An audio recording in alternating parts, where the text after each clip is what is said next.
Good morning, adjudicators and fellow members of the House. Today, as the first speaker of the opposition team, I would like to firmly stand against the motion which states that Indonesia should adapt to a student loan mechanism. Now, at its core, this debate is not merely about whether students should be allowed to borrow money for university or to pursue a higher education. This debate is about who should bear the burden of said education. And our team believes that burden should not be placed upon the younger generation or young students who have just started structuring their lives and how to place themselves in society. To ensure that we are absolutely crystal clear, we fully support broader access to educations.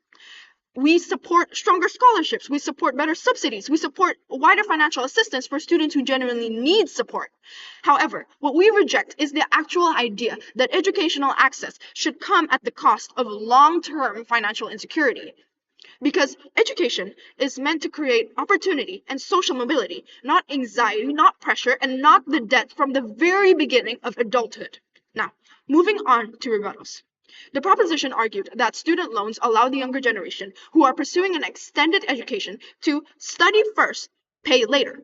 But that framing deliberately softens the actual impact of this policy because paying later still means carrying the burden eventually. The use of the word later is meant to convince everyone listening that later is the same thing as lighter.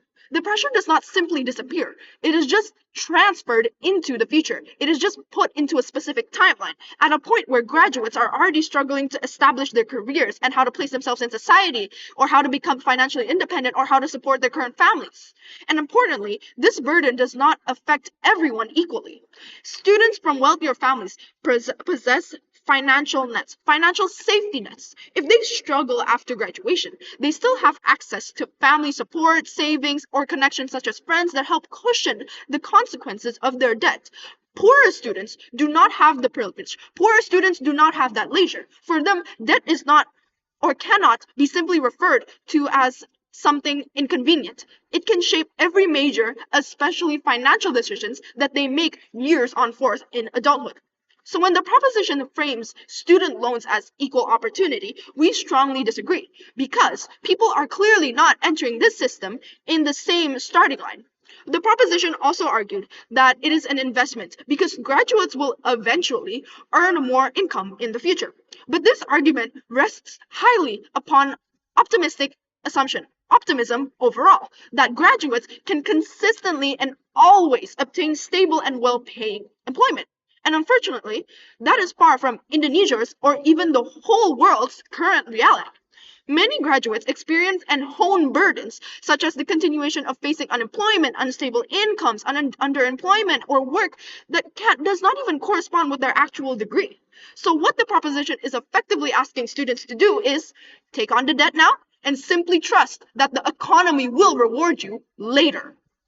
They further claimed that the system can be regulated safely through low interest rates or become income-based repayment mechanisms. However, even under strict regulation, the fundamental issue still remains unchanged. Students are still expected to enter adulthood from the very beginning by carrying debt due to the process of obtaining a higher form of education. And once borrowing becomes normalized, universities become less incentivized to maintain affordability. Tuition fees are likely to increase because institutions now know that students have access to borrowed money. Over time, education gradually shifts from point A, which is as a public service, to point B, which is increasingly commercialized. Now, moving on into my first realistic argument, which correlates with our current economical conditions as a country in the spectacle and view as an entirety of our country, is student loans are fundamentally incompatible with Indonesia's current economic conditions. Now, in countries with stronger economies such as European countries or America, graduates may have a clear path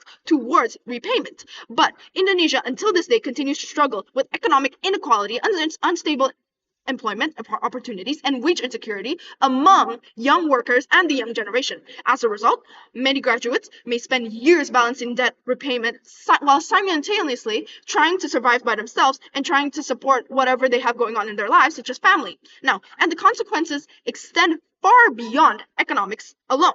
When young people begin adulthood under financial pressure, they become significantly more risk averse, or in simpler terms, hyper aware or paranoid. They may avoid taking risks, such as entrepreneurship or they might delay marriage, or they might postpone home ownership, or they might reject meaningful but lower paying careers simply because repayment obligations dominate all their decisions throughout the entirety of adulthood from then on.